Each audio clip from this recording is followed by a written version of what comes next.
Ladies and gentlemen, dear friends, I deeply regret not to have been able to join you today.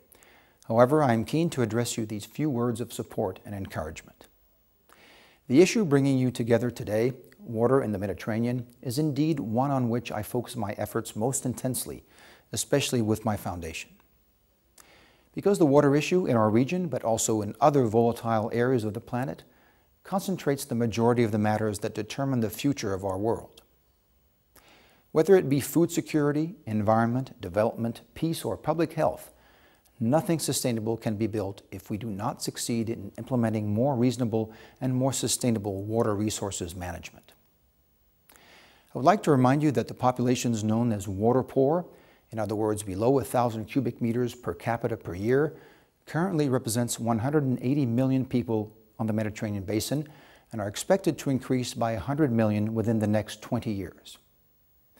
This tense environment therefore requires the implementation of bold policies which must no longer focus solely on increasing supply, but must also aim to rationalize demand and preserve a resource which we know is increasingly precious and increasingly scarce. In order to do this, it is vital that we move forward in a spirit of dialogue, exchanging good practice and innovation, the very spirit which is at the heart of this Mediterranean Water Forum.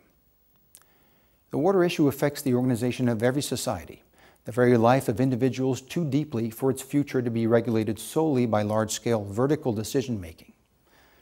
Undoubtedly, more than any other, this global issue calls for local and regional solutions, solutions based on experience and managed by players in the field.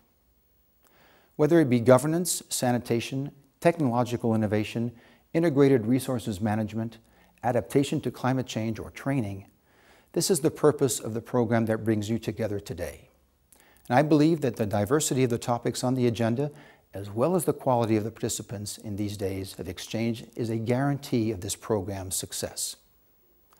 Through it, the very future of the Mediterranean region is at stake, a future which we now know depends on our ability to provide sustainable answers to the questions posed by the environment. That is why I would have liked to be among you today, and why I will follow the conclusions of your discussions closely, for which I wish to reiterate my full trust and warmest support. Thank you.